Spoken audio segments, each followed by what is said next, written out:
Yung mga movies na walang katuturan, katulad ng mga movies ni Vice Ganda, ano bang naitutulong ng movies na yon sa pagtaas ng antas ng pelikulang Pilipino? Na may mga nangyayari sa buhay na pag nangyari na, ang tanging magagawa mo na lang ay kunin ang mga pwede mong matutunan sa pangyayari at maging mas matalino sa mga susunod mong gagawin sa buhay.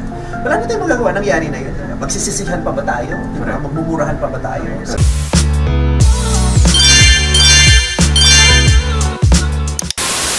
Magandang araw mga kachika! Rigel po ulit ang inyong Chika Patrol. Mga kachika, ang tatalakayin natin ngayong araw tungkol dun sa mga walang humpay na mga tirada at banat ng mga tao laban kay Vice Ganda. May bago na naman kasi tayong sausawero mga kachika, at ito ay si Attorney Ferdinand Topacio. Kasi ba naman kahapon nagbitaw siya ng statement kung saan nilait-lait niya ang mga pelikulang ginawa ng unkabogable star. Yung mga movies na walang katuturan, katulad ng mga movies ni Vice Ganda, ano bang naitutulong ng movies na yon sa pagtaas ng antas ng pelikulang Pilipino? Ako napapaisip ako mga kachika, bakit nga ba nila pinagtutulong-tulungan si Vice Ganda? Hindi naman sila inaano ng tao. May ginagawa bang masama sa kanila personally? Di ba wala naman? Pero bakit ba pilit pa rin sila nakikisawsaw mga kachika? Yung tipong parang ang laki ng galit nila kay Vice Ganda. Pero bastos ka. Yun. Bastos ka ng tao. At ang punot dulo pa rin yan mga kachika yung malaswa daw na pagkain ng icing ni Vice at ni Ayon habang sila ay nasa harap ng mga bata. Ako hindi ako nagiging bias kaklaruhin ko lang just to be clear. Hindi ako kumakampi kay Vice. Pabor nga ako naparusahan sila Gusto ko nabigyan sila ng leksyon para hindi natularan ng iba pang mga host sa ibang mga noontime program. At nangyari na yan mga kachika. Diba hinatulan na sila ng 12-day suspension ng MTRCB? Yun kung hindi mapagbibigyan yung kanilang hinain na motion for reconsideration.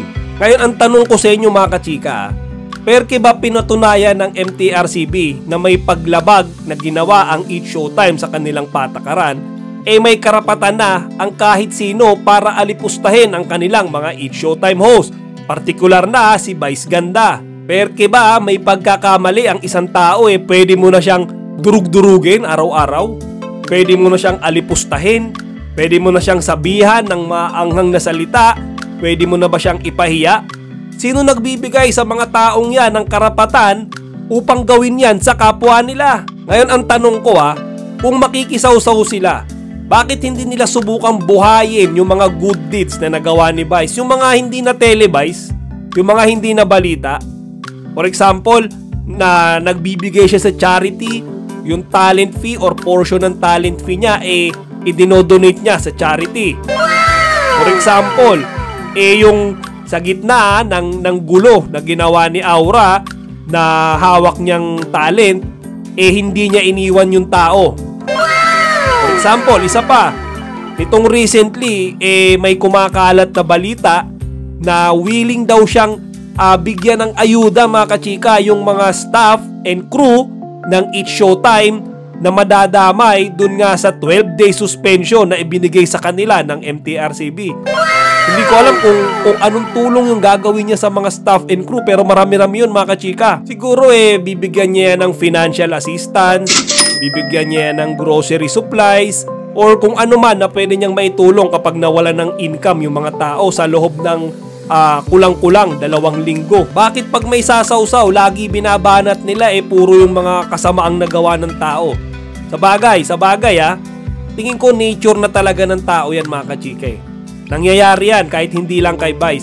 Kahit gaano kadaming good deeds ang ginawa mo, isang pagkakamali lang mga kachika, isa lang, mabubura lahat ng nagawa mong kabutihan. Hindi ko alam kung hindi ba nila nakikita yan kay Vice o sadyang nagbubulag-bulagan lang sila mga kachika dahil sumasakay nga sila sa issue.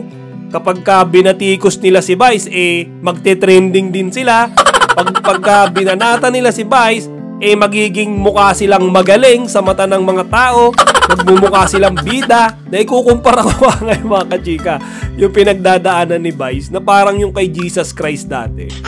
Alam niyo yun, yung tipong pinagtulong-tulungan siya ng lahat na tipong walang gustong tumingin nung ginawa niyang maganda, nagbubulag-bulagan lahat kahit marami siyang nagawang good deeds naman. Kasi nga, parang tingin ng tao, tingin ng hatol sa kanila, masamang tao siya. Kaya lahat ng tao, nagbubulag-bulagan doon sa magandang ginawa niya at tinatapak-tapakan na siya ngayon, inaalipusta, nilalait. Tuwing may sasabihin sila kay Jesus Christ, puro, alam nyo yun, puro pananakit. Kaya yun yung nakikita ko sa sitwasyon ni Vice Kumbaga, hindi ko naman sinasabing, alam nyo, parang si Jesus Christ yan si Vice. Sinasabi ko lang parang ganong situation. Kasi ang daming nakikisaw-saw mga kachika Pagaya nito, kumbaga, hindi lang nga siya Hindi lang si Attorney Ferdinand Topacio yung lately na bumabanat kay Vice. Maraming ibang mga vlogger na tipong inaalipusta rin siya sa social media na hindi ko alam kung bakit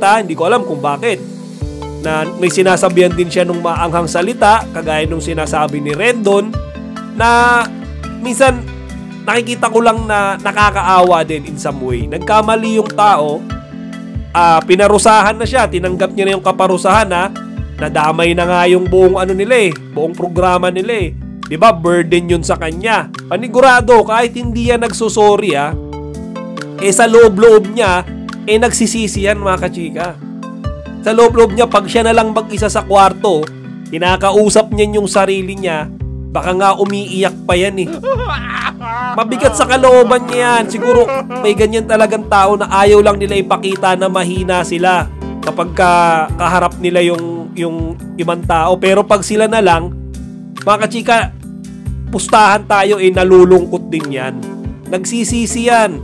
Na may mga nangyayari sa buhay na pag nangyari na, ang tanging magagawa mo na lang kunin ang mga pwede mong matutunan sa pangyayari at maging mas matalino sa mga susunod mong gagawin sa buhay. Wala na tayong magagawa, nangyari na yun. Magsisisihan pa ba tayo? Magmumurahan pa ba tayo? So, what can we learn from this, especially you?